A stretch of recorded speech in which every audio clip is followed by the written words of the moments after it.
시편 119편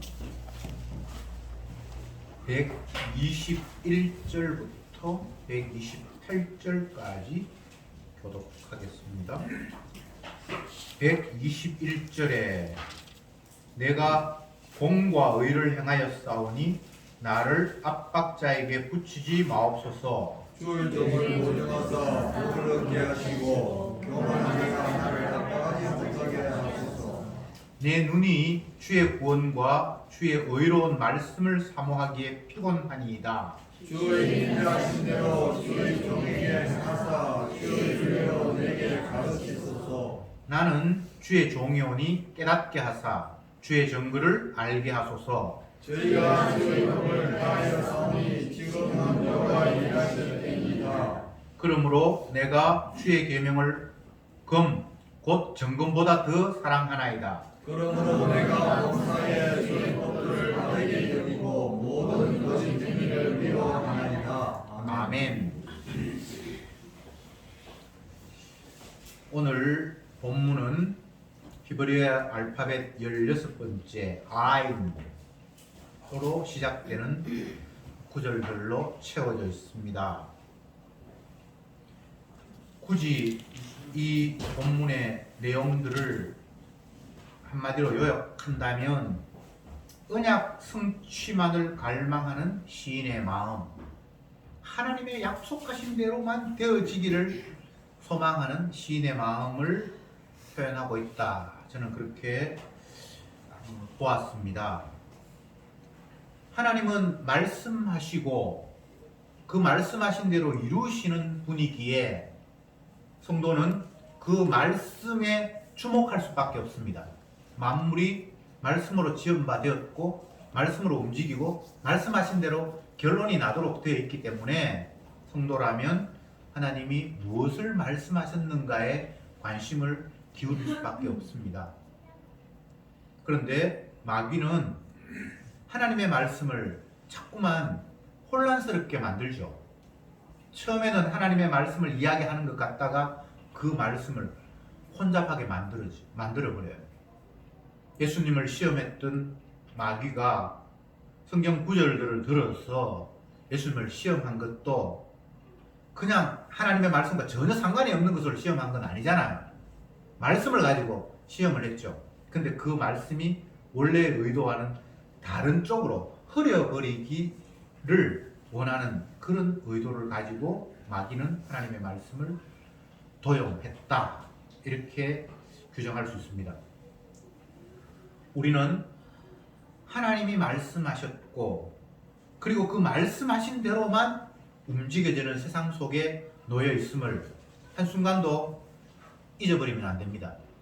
모든 피조물이 주님의 말씀을 이루는 도구로 지음받았습니다.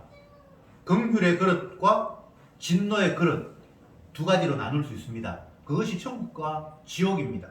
이것은 인간의 행위에 따라 나누어짐이 아니라 하나님이 만세전에 진노의 자식과 긍휼의 자식을 이미 결정해 놓고 때가 되어서 이 땅에 보내진 것이 저와 여러분들입니다. 그런데 그것과 다르게 마귀는 계속해서 우리에게 긍휼의 그릇으로 바뀌어 가라라고 속삭입니다. 그것은 성경에 없는 이야기죠. 처음부터 긍휼의 그릇이 따로 있는데 야곱과 에서가 태어나기도 전에 한 사람은 미움받기로 한 사람은 사랑받기로 했다고 주님께서 말씀하셨는데 마귀는 그렇게 이야기하는 것이 아니라 너희가 열심히 잘하면 긍휼을 받을 수 있고 천국 갈 수 있다라는 거짓말을 우리에게 들려주고 있습니다. 그리고 그 거짓말이 더 많은 사람들에게 공감을 얻습니다. 왜? 마귀에게 사로잡혀 있기 때문이겠죠. 오늘 봅시다. 121절에 내가 공과 의를 행하여 싸우니 나를 압박자에게 붙이지 마옵소서. 공과 의를 행했다. 공의를 행했다. 이런 말이죠. 말씀에 순복했다라는 겁니다. 그러니까 압박자에게 붙이지 마옵소서. 이 말씀을 보면 예수님이 십자가상에서 기도했던 대목이 떠오릅니다. 아버지여 할만하시면 이 잔을 내게서 옮기시옵소서. 분명히 예수님은 십자가 지기 전 하나님 앞에 순복하면서 한 걸음 한 걸음 걸어왔습니다. 그런데 마지막 때에 결국은 예수님을 압박하는 그런 세력들이 예수님을 죽임에 넘겨 주었을 때에 할만하시면 이 잔을 내게서 옮기시옵소서. 여기서는 오늘 본문에서는 나를 압박자에서 붙이지 마옵소서 이렇게 기도했는데 이 예수님의 마음을 미리 시인은 담았다 그렇게 생각이 되어집니다. 우리는 바른 길을 가면 어려움이 없고 평탄한 길이 열릴 것이다 그렇게 생각을 하잖아요. 내가 잘못했기 때문에 벌을 받는다 이렇게 생각을 하잖아요. 근데 그걸 잣대를 갖다 대면 오늘 나타난 시인의 모습이나 예수님의 모습은 답이 안 나오잖아요. 예수님이 엉뚱한 길로 불순종했기 때문에 저주받아서 죽었습니까? 전혀 아니잖아요. 온전히 오늘 말씀으로 이야기하면 공과 의를 온전히 행하신 분이잖아요. 말씀에 순복하신 분이잖아요.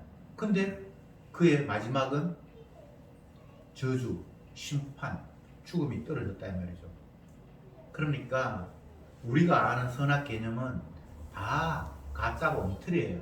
마귀가 심어준 거예요. 잘하면 복 받고 잘못하면 저주 받는다. 아니에요. 잘해서 복 받는 사람 아무도 없어요. 예수님 잘했는데 저주 받았잖아요. 십자가는 분명히 저주거든요. 그러니까 자꾸 우리는 하나님이 약속하신 대로 말씀을 받고 생각하는 것이 아니라 잘못된 선악 개념을 가지고 하나님의 말씀을 새로 규정을 합니다. 다시 말씀드립니다.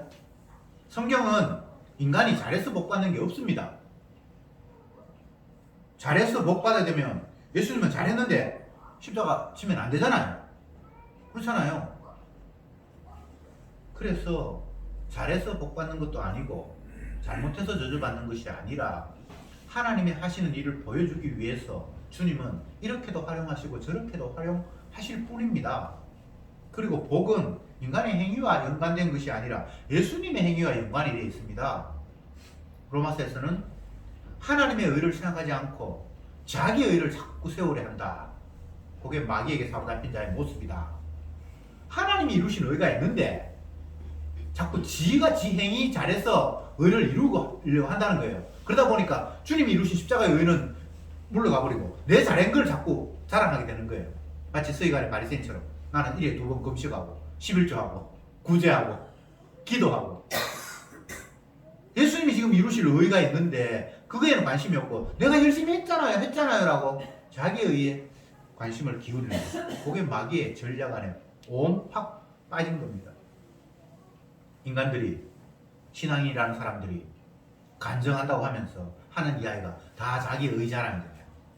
열심히 전도했고 헌금도 열심히 했고 또 죽도록 충성했고 다 지 자랑이에요. 그렇게 자기를 자랑하는 순간 예수님이 이루신 의는 어딘가 사라져 버렸어요. 나 잘했다라는 거예요. 그래서 자기가 복 받았다는 거예요. 그것은 성경에 나오는 내용과는 전혀 상관이 없는 마귀가 주장하는 이야기죠. 복을 받는다는 것은 내 행위와 상관이 있는 것이 아니라 예수님의 행위가 내게 뒤집어 씌워지는 게 복이에요. 그 죄가 사함을 받고 허물이 가림을 받는 것. 이건 내 행위가 상관없잖아요. 내가 회개해서 죄 용서 받는 게 아니에요. 주님이 십자가 지심의 그 은혜가 일방적으로 자기 백성이라고 하면서 뒤집어 씌울 때 그렇게 뒤집어 씌워진 자가 복이 있는 거예요. 그게 성경의 약속이에요. 내가 잘해서 복 받는 게 없습니다. 그건 마귀의 유혹입니다. 12절은 예수님의 모습을 보여주기 위해서 공과 의를 행했는데 압박자가 나를 압박했다. 예수님 모습이죠. 122절 주의 종을 보정하사 복을 얻게 하시고 교만한 자가 나를 압박하지 못하게 하옵소서. 여기서 압박이라는 말이 계속해서 나오는데 압박은 아니면 공격은 적에 의한 공격은 내가 잘못해서 오는 것이라고 우리는 그렇게 알고 있는데 여기 보면 공과 의를 행하고 주님 앞에 있는데 이런 일이 와요. 왜? 예수님이 당할 일들을 구약의 선지자들은 미리 앞에서 보여주어야 하기 때문입니다.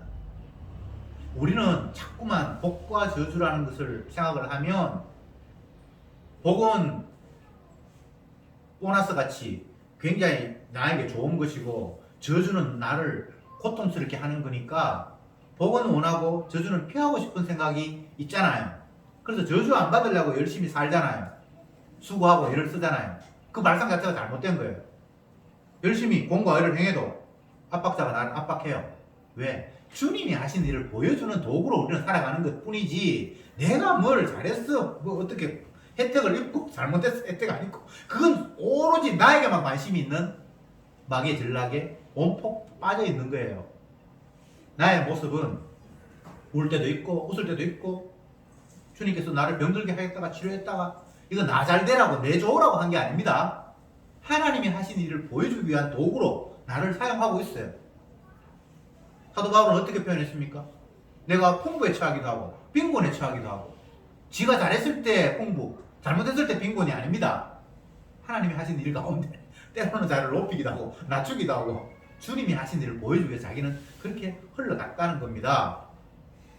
구약에 나타난 요셉, 꿈꿔서 형들로부터 미움받아서 애굽에 인신매매 당해서 팔려가고, 그 집에서 열심히 일했는데 나중에는 강간 미수범으로 감옥에 가고, 그 모든 것이 주님의 하시는 일을 보여주기 위해서, 언약을 이루는 일을 위해서 그는 이렇게 저렇게 됐습니다. 근데 우리는 이런 거 저런 거 다 빼고 마지막에 제일 좋은 거, 그 나라의 애굽의 국무총리가 됐다, 그것만 달랑 빼서 열심히 말씀 순종하면 아무리 어려운 과정을 겪어도 끝은 잘 된다, 이런 식으로 그냥 해석해버리죠. 주님이 하신 일을 보여주는 건데, 주님이 자기 약속을 던졌고 그 약속이 얼마나 신실하게 이루어져 가는가를 보여주기 위해서 요셉은 부름받은 사람입니다. 그래서 꿈도 꿔야 했고, 꿈도 말 안 했으면 될 건데 그걸 또 이야기해야 했고, 그것 때문에 형들이 분노해서 동생을 팔아야 했고, 또 애굽의 되게 높은 사람의 집에 팔려가야 했고, 거기서 그 마누라의 그 유혹을 뿌리쳤는데 강간 미수범으로 역으로 감옥에 가야 했고, 뭐 인간이 뭐 역으로 하고 뭐 좀 그런 건 인간의 입장이고, 억울하든 말든 주님은 하나님의 자기 일을 이루기 위해서 한 피조물들을 이리저리 그냥 끌고 가시는 겁니다. 애굽에 총리된 게 좋은 게 아니에요. 언약대로 끌려가는 나가 얼마나 감사한지 몰라요. 주님 언약 이루기 위해서 나를 활용하고 있다는 그 자체가 그냥 감사한 거예요. 그래서 감옥도 감사하고 강간 누명도 감사하고 형들의 미움을 받아서 팔려가는 것도 감사하고, 뭐 애굽에 총리된 것도 감사하고, 그래서 범사에 감사, 어떤 건 감사, 어떤 건 감사 아닌 것이 없는 그 상태는 언약의 관점에서 주님이 나를 활용하고 계신다는 것을 깨달을 때 범사에 감사가 나오는 거예요. 풍부에 처해도 빈곤에 처해도 다 감사한 거예요. 굶어도 배 터지게 먹어도 다 감사한 거예요. 왜? 나를 위한 것이 아니라, 만약 나를 위한 것이었다면 범사에 감사가 안 돼요. 내 좋은 거 따로 있고 싫은 거 따로 있으니까. 그러나 언약의 관점에서 보면 나의 좋고 싫음과 상관이 없이 주님은 빈틈없이 자기 약속을 이루어가는 과정 속에 놓여 있기에 그 자리가 감사와 찬양의 자리가 된다는 겁니다. 123절에 내 눈이 주의 구원과 주의 의로운 말씀을 사모하기에 피곤하니이다. 야, 참 이런 본문들 보면 굉장히 생소하죠. 우리는 돈 벌기 위해서, 내 욕망 이루기 위해서 피곤에 지쳐 있는데, 오늘 본문에 나타난 시인은 주의 구원을 사모하고 주의 의로운 말씀을 갈구하다 보니까 피곤에 지쳐 있다라고 이렇게 이야기합니다. 피곤의 이유가 전혀 다르죠, 그죠? 네. 일타 스캔들이라는 드라마를 봤는데, 학원의 유명한 강사, 그 감옥에서는 뭐 1인자라고 할 만한 그런 강사 이야기인데 100억 뭐 150억 그렇게 번답니다. 근데 정말 그 사람들은 그 학원에서 학생들에게 강의하기 위해서 온 몸을 다 바쳐서 개인의 시간이 거의 없어요. 연애할 시간도 없고 밥 먹을 시간도 없고. 그래서 요리사가 붙어서 학원에서 요리해주면 먹고 집에 가면 쓰러져서 자고. 최근에 그 라디오스타라는 데서 뭐그 일타 강사한 사람이 나와가지고 이야기를 하는데 그것도 들어보니까 연애할 시간이 없대요. 너무 바빠서. 모든 인간들은 정도의 차이는 있지만 자기 목적을 위해서 피곤해 지쳐 있죠. 그런데 오늘 본문에 나타난 시인은 주의 구원을 사모하고 주의 말씀을 사모하는 일에 지쳐 있대요. 전혀 다르지 않습니까? 얼마나 말씀을 갈구했으면 그것 때문에 온몸이 다 파김치가 되었다. 사실은 말씀을 떠나버리면 피곤이 안 올 수 있어요. 그러나 말씀을 떠날 수 없는데 그 떠날 수 없는 것 때문에 온몸이 지치고 피곤하대요. 참 이게 얼마나 은혜로운 건지 몰라요. 주의 말씀은 살아있다고 하잖아요. 그렇기 때문에 말씀을 내가 떠나고 붙들고 할 수 있는 게 사실은 아니에요. 말씀 자체가 나를 끌고 가요. 그러니까 피곤한 거예요. 내가 하기 싫어도 어쩔 수 없어요. 나이 들어서 수면 장애를 겪는 교인들이 많은 것 같은데 우리 교인들뿐만 아니고 모든 그 생물학적으로 인간들은 나이가 들면 수면 장애를 경험을 해요. 쉽게 이야기하면 불면증이죠. 불면증을 경험하지 않은 사람들은 밤에 잠 안 오면 뭐 책을 읽든지 공부하든지 하면 되거든요. 책을 읽을 수도 없고 잠을 잘 수도 없고 일을 할 수 없어요. 불면증은 정신이 멍해서 아무것도 할 수가 없어요. 그래서 그게 힘든 거예요. 만약에 잠 안 와서 뭐 일하거나 뭐 할 수 있으면 불면증 때문에 힘든 거 없어요. 다른 거 하면 되니까. 잠 안 오면 다른 거 하면 되니까. 근데 다른 걸 못 한다니까. 정신이 멍해서.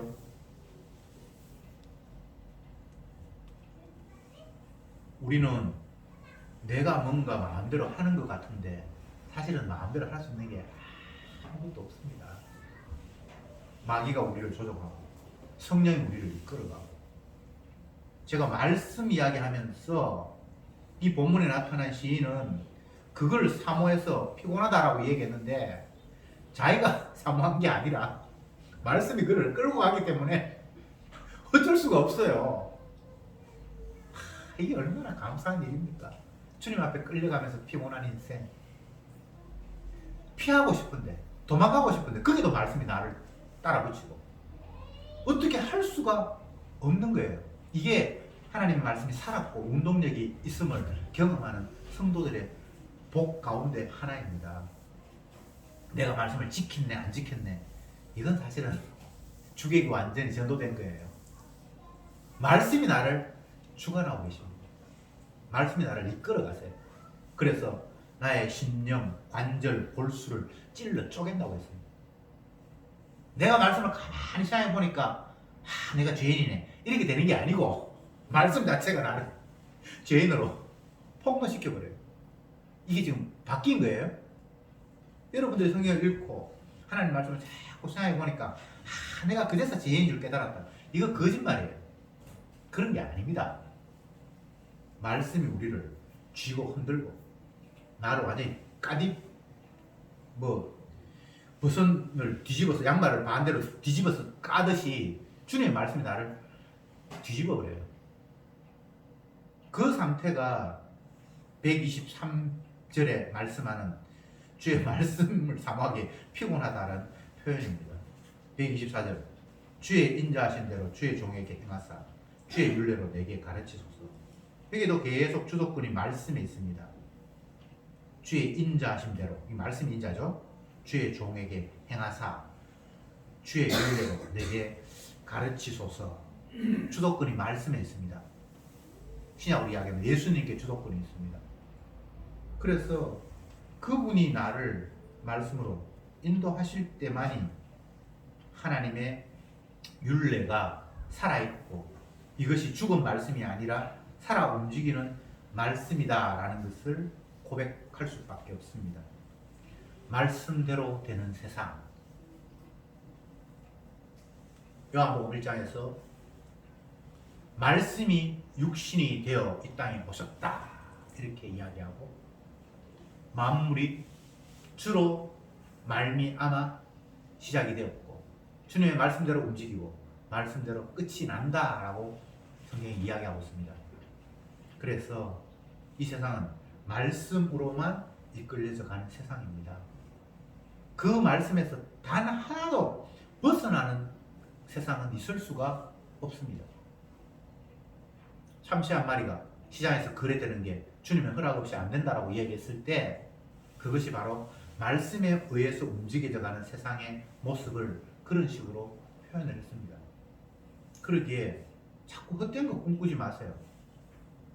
미래학자들이 앞으로 10년 후에는 어떻게 될 것이다, 20년 후에는 어떻게 될 것이다, 뭐 긍정적인 것들도 제시하고 부정적인 것들도 제시하고 그래요. 근데 그들은 말씀에 근거해서 내일을 이야기하지 않아요.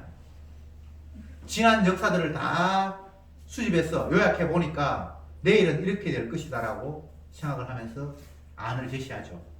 그거 100% 거짓말입니다. 그렇게 될 수도 있고 안 될 수도 있고 그냥 막 던지는 거예요. 말씀으로만 되는 세상입니다. 그래서 미래를 예측한다면 성경대로 세상은 주님의 불바다 된다. 그게 정확한 해석이에요. 그게 언제인지는 몰라요. 주님이 때와 기한은 너희 권한에 두신 바 없다라고 말씀하시기 때문에 그 날짜를 이야기한다. 그건 100% 거짓말입니다. 뭐 몇 월 며칠 성경에는 그렇게 말씀한 적이 없기 때문에 날짜를 이야기할 수는 없지만 결과는 하나님이 불로 심판한다라고 이미 얘기했기 때문에 미래를 예측한다 그러면 주님 불로 심판하는 세상이다라고 모두가 너도 타고 나도 타고 모두 다 탄다라고 이야기하는 것이 미래를 정확하게 말씀대로 내다보는 견해입니다. 그것과 다른 이야기를 하는 것은 다 마귀의 장난입니다. 아휴, 다 타버릴 거 그러면 뭐 내가 모아놓은 것도 헛되겠네. 모으는 게 나를 위해서 모을 수가 없는 거예요. 주님이 자기를 이루기 위해서 때로는 나에게 모으게 하십니다. 그러면 주님께서 그걸 가지고 활용을 하세요. 나를 위해서가 아니라 내가 모았어, 내 위해서 살겠다. 그게 인간의 생각이잖아요. 근데 하나님은 그렇게 내가 주인공이 아니라는 사실을 알려주기 위해서 내 원하는 대로 하도록 내버려 두지 않습니다. 주님이 사용하세요. 왜? 모든 게 다 주님의 것이니까. 주라는 말이 우리는 그냥 습관처럼 그냥 주님 이야기하는데 그런 의미가 아니라 그분이 자기 마음대로 한다는 거예요. 오늘 본문에도 나는 주의 종이오니 125절에 깨닫게 하사 주의 증거를 알게 하소서. 그래서 자기를 종이라고 하고 예수님을 여기서는 하나님을 주라고 이야기하잖아요. 주라는 말은 그분이 원하는 대로 한다는 이야기입니다. 그리고 주는 능력이 많아서 그분의 손아귀에서 벗어나는 영역이 있으면 그건 주가 아니에요. 아시겠죠? 그분은 자기가 원하는 대로 다 하시기 때문에 주고, 그리고 자기가 원하는 대로 끌고 가기 때문에 주고, 그에 비해서 나는 종인 거예요. 주가 원하는 대로 순종할 수밖에 없는 위치. 그래서 주의 종이다 이런 표현을 할 때는 나는 내 자율권과 내가 원하는 대로는 될 수가 없는 자이잖아요 라는 그런 고백이에요. 주여 주여라는 말 속에 나는 종이니까 당신이 원하는 대로 끌고 가면 나는 끌려갈 수밖에 없잖아요. 내가 원하는 게 있으면 안 되잖아요 라는 게 종입니다 라는 고백 속에 담겨 있는 내용입니다. 누구도 종이 되기를 원치는 않습니다. 인간들끼리도 상하가 있고 주종관계가 형성이 돼요. 그건 하나님이 주인이고 우리가 종이라는 걸 보여주기 위한 한 형태로 이 세상에 그런 구도를 만들어 놓았어요. 세상은 창조되는 그 순간부터 지금까지 한 번도 약육강식에서 벗어난 세상이 없었습니다. 평등, 그거 말자 마귀가 심어주는 허황된 생각이에요. 어떤 경우에도 평등이라는 것은 있을 수 없습니다. 어느 순간 평등한 것처럼 느껴졌죠. 학교 다닐 때 친구들끼리 어울려서 놀 때 특별히 뭐 대단한 놈이 없고 너나 나나 비슷한 것 같죠. 그런데 대학 가고 직장 구하고 하면 그 평등이 깨집니다. 누구는 더 돈도 많이 벌고 힘이 더 있고 권한 행사하는 그런 위치에 있고 어떤 사람은 반대 상황이 있고 그러면 옛날에 그 평등했던 같은 상황이 절대 평등하지 않다는 것을 깨닫게 됩니다. 가족끼리는 뭐 화목하니까 우리가 다 평등하다. 가족끼리도 아니에요. 그 가운데 더 주인 노릇하는 사람이 반드시 있어요. 가정폭력. 어제 신문 보니까 40대 가장이 아내와 아들을 살해해서 18년 뭐 이렇게 형이 떨어졌던 일이 있었는데 그 가장이 아내와 자식을 죽인 이유가 자기를 무시했다라는 이유로 죽였대요. 자기는 자기가 원하는 대로 이 가정을 끌고 가야 되는데 자기 말빨이 안 먹혀 들어가는 거예요. 그래서 살인이 벌어진 거예요. 그것은 극단적인 예이긴 하지만 이 땅 모든 구조 속에서는 평등이라는 게 없습니다. 반드시 추종관계가 형성되도록 되어 있습니다. 하나님이 그렇게 하셨습니다. 왜? 자기가 주인이고 너희들은 종이라는 사실을 깨달으라고. 평등한 세상을 만들자. 그건 하나님 뜻에 어긋나는 거예요. 그렇다고 해서 뭐 이 불평등한 것을 찬양하라는 이야기는 아니고요. 하나님 그렇게 두셨다는 거예요.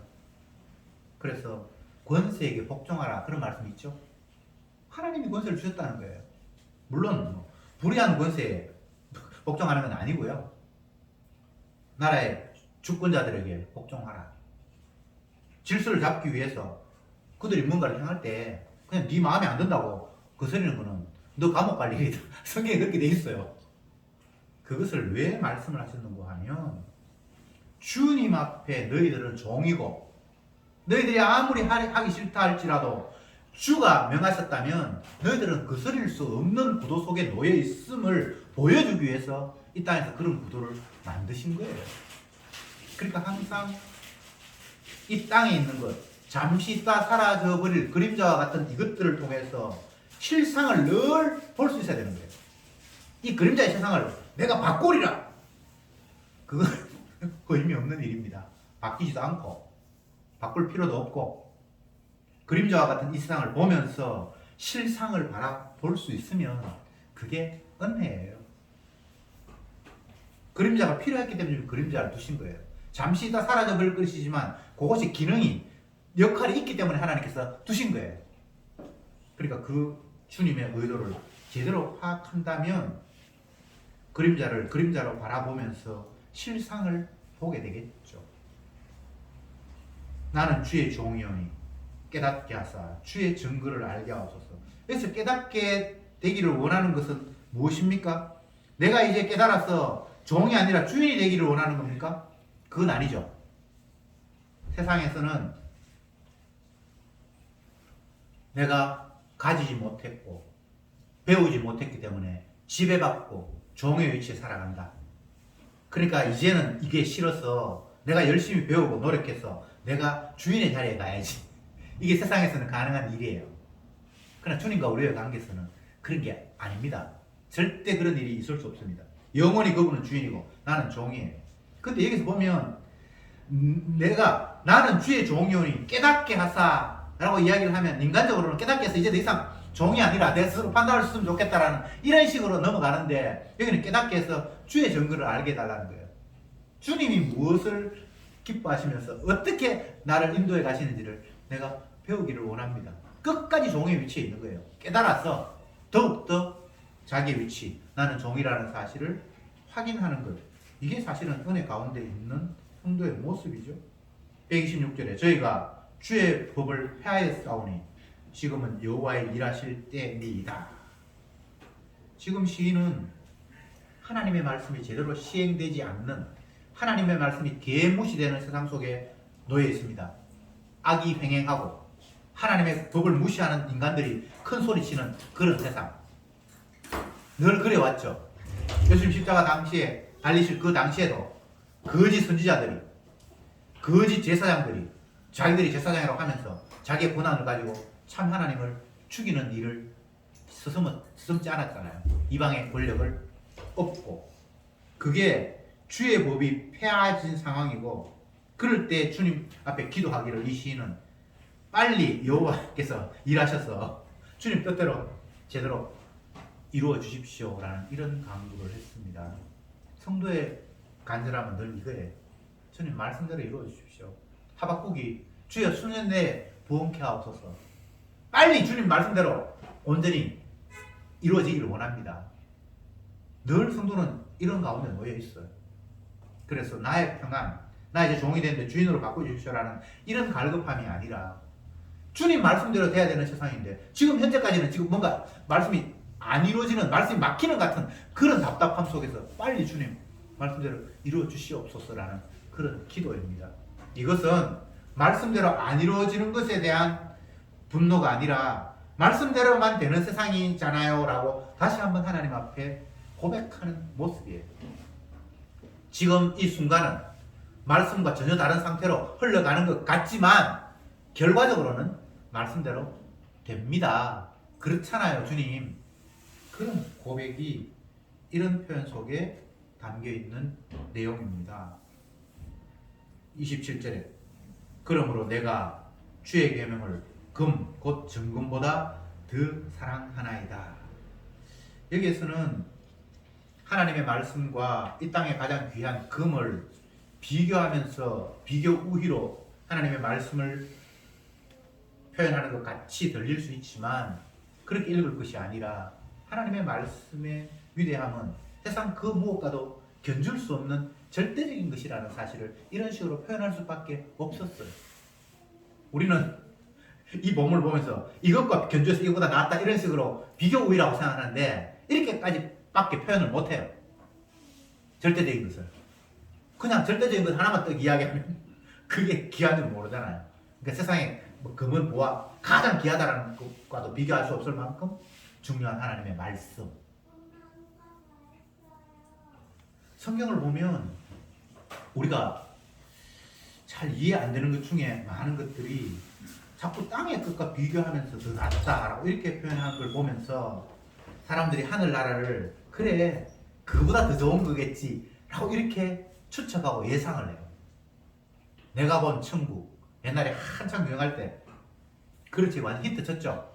그 내용을 보면 천국에 가면 작은 집이 없대요. 큰 빌라, 더 큰 빌라. 천국에 가면 작은 차, 조그마한 차 그런 경차가 없대요. 큰 거, 더 큰 거. 왜 그런 식의 생각을 그 내가 본 천국에서 그리느냐 하면 이런 거 비교해가지고 더 낫다라고 성경에 표현하기 때문입니다. 여기는 하나님 말씀이 금보다 더 귀하다 그러니까 그거보다 조금 더 나은 것으로 이렇게 인간은 생각할 수밖에 없지요. 그러나 주님의 말씀은 하늘의 것은 땅의 것과 견주는 것이 아니에요. 그게 절대적인 우위예요. 비교도 할 수 없는 거예요. 근데 사람들은 믿음이 없으니까 자꾸 이 땅에 있는 좋은 것보다 더 좋겠지라는 식으로 상상을 해요. 그러나 하나님의 나라는 우리가 이 땅의 그 무엇과 견주거나 비교해서 이해할 그런 대상이 전혀 아닙니다.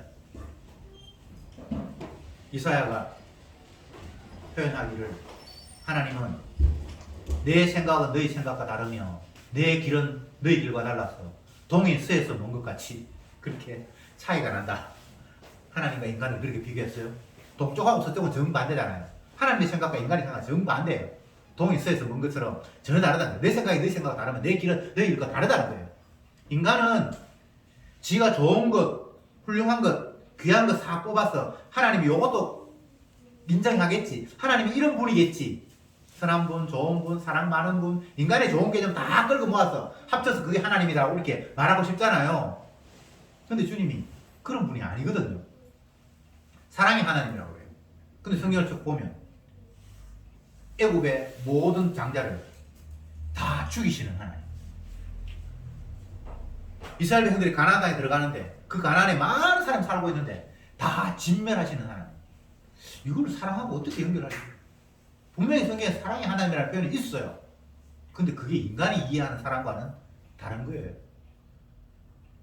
이스라엘 백성들이 남의 나라가 예루살렘 성을 포위를 해버렸어요. 그래서 침략도 하지 않고 포위된 상태에서 2년 3년을 버티니까 그 성 안에 먹을 것이 없어서 굶어 죽는데 나중에는 네 아들 먼저 삶아 먹을래? 내 아들 먼저 삶아 먹을까? 이런 상황까지 주님이 만들었어요.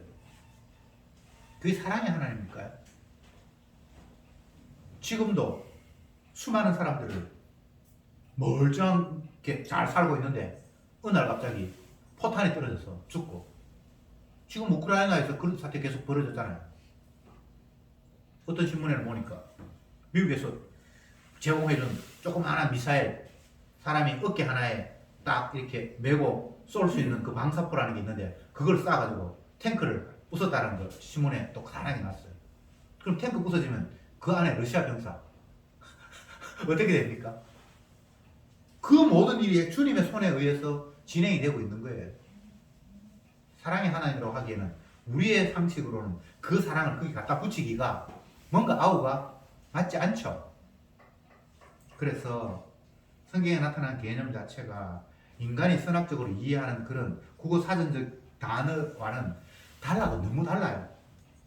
다시 봅시다. 127절에 그러므로 내가 주의 계명을 금, 곧 정금보다 더 사랑하나이다.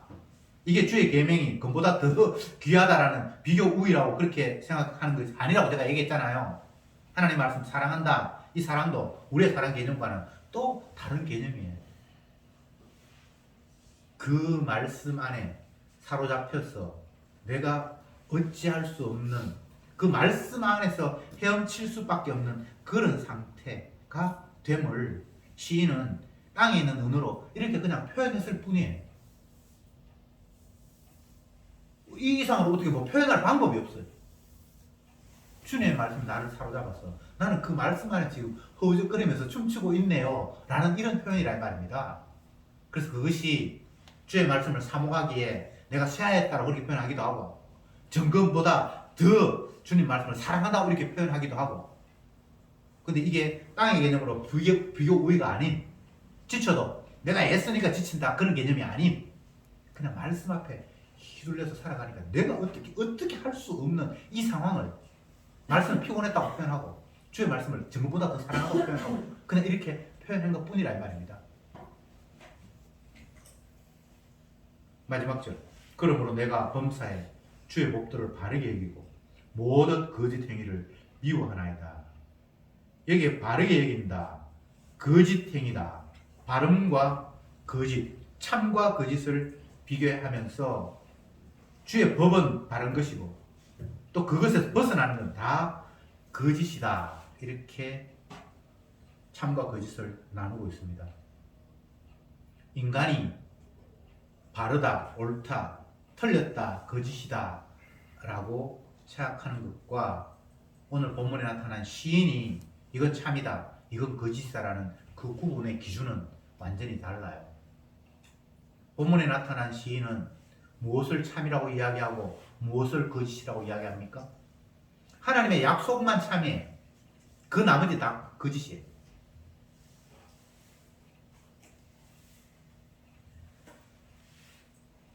오늘날 관심 있는 직업 중에 하나가 주식시장 같은 데서 펀드 매니저 이거 추천하는 종목입니다. 이건 사면 안 됩니다. 지금은 팔 때입니다. 지금은 살 때입니다. 요거 하는 사람이 지금 제일 잘 나가요. 그래서 그 사람들이 추천한 종목이 샀는데 올랐다. 그러면 그 사람 완전히 스타가 되는 거예요. 그리고 소득의 자기의 수익의 일부가 그 사람한테 가고 이런 구도가 지금 돼 있거든요. 그래서 정말 많이 예측하고 맞추어서 부자가 된 그런 사람들은 정말 이 세상에서 신과 같은 존재예요. 그 사람하고 밥 한 끼 먹으려고 10억 내겠다. 내가 더 15억 더 내겠다. 그런 일이 막 벌어져요.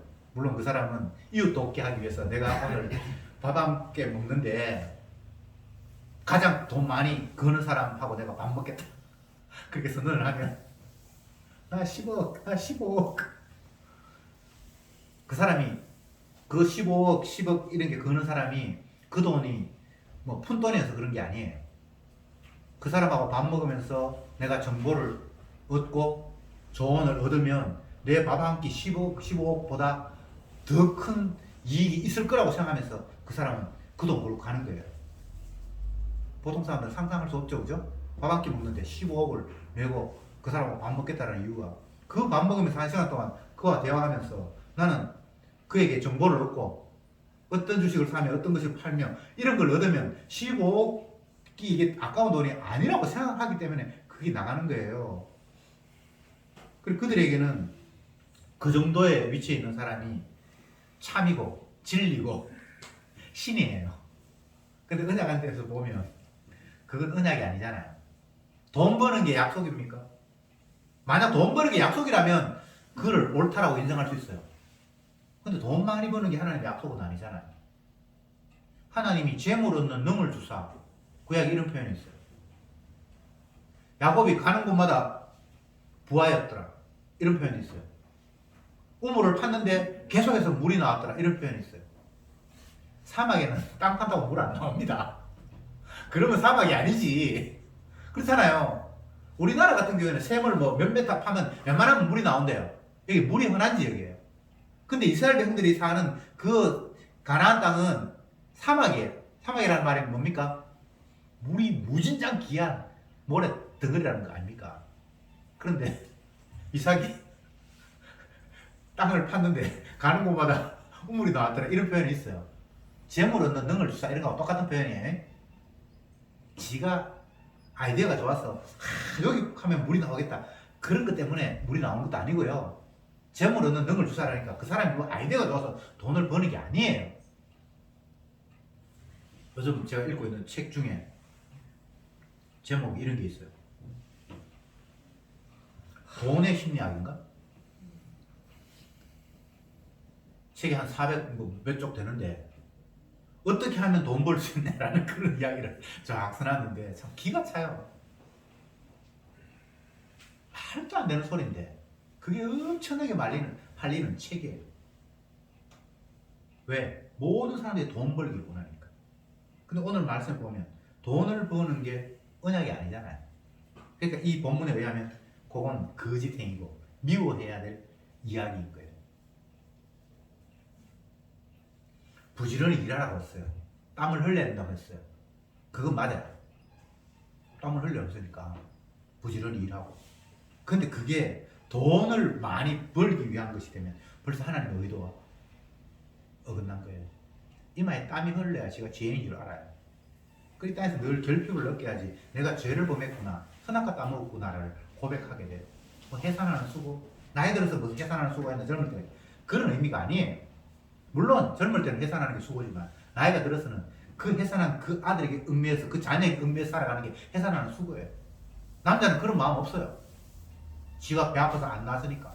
근데 여자는 영원히 자식과 탯줄이 끊어진 적이 없어요. 아이고 이제 결혼하면 잊어버리지. 죽기 전에 안 잊어버려져요. 그게 하나님 만드신 규칙, 죄 가운데 하나예요. 날마다 자녀 때문에 걱정하고 지가 몸 다 늙어가면서 자녀 걱정하고 자녀는 지금 돈도 잘 벌고 밥 잘 먹고 있는데 오늘 점심 먹나? 밥 먹나? 그게 어리석음 같죠? 하나님이 그렇게 만들어 놓았어요. 그걸 벗어날 수가 없어요. 그게 언약이에요.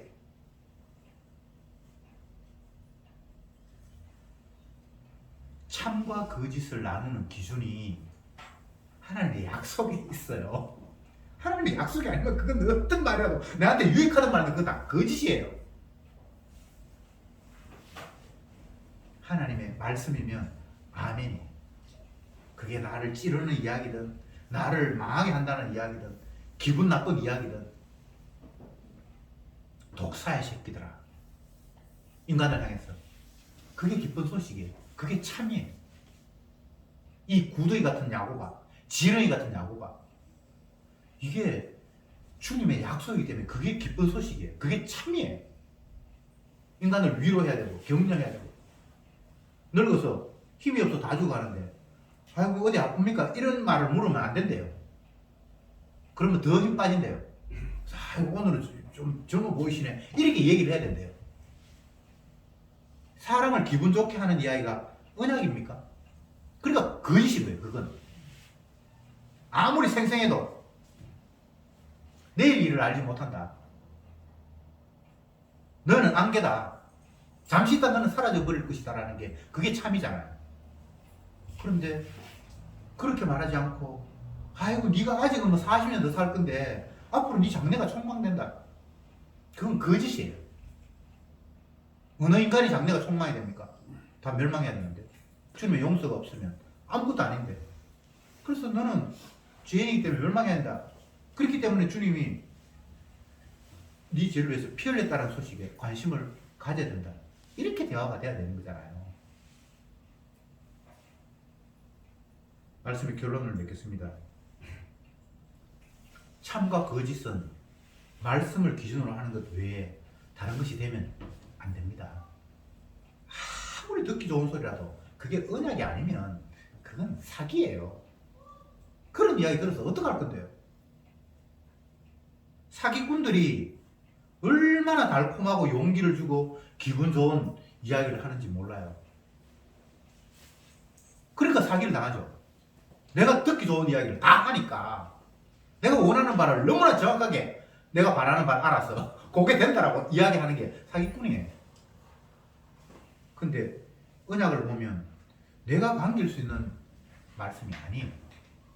내 육의 본성으로 너무나 거슬리는 거예요. 근데 그게 참이에요. 그게 진실이에요.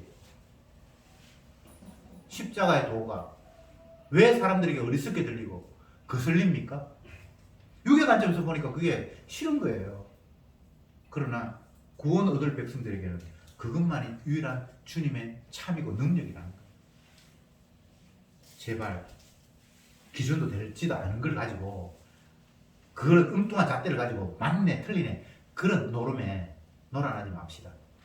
하나님의 말씀이 아니면 거짓, 말씀이면 참입니다. 기도합시다.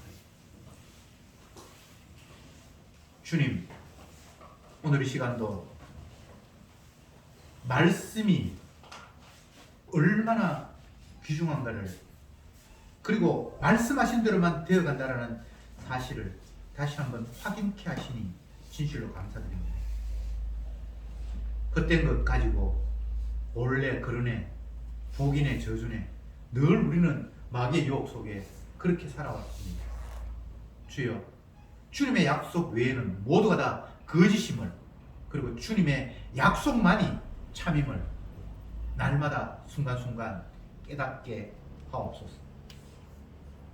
피 흘림이 없으면 사함이 없다라고 주님이 분명히 약속하셨는데 십자가 피는 온데간데 없고 엉뚱한 곳에 마음을 빼앗겨서 복을 받으려고 내가 원하는 걸 다 내려고 하는 이 어리석음에서 벗어나도록 주여 저들을 강권해 주옵소서. 예수님의 이름으로 기도드리옵나이다. 아멘.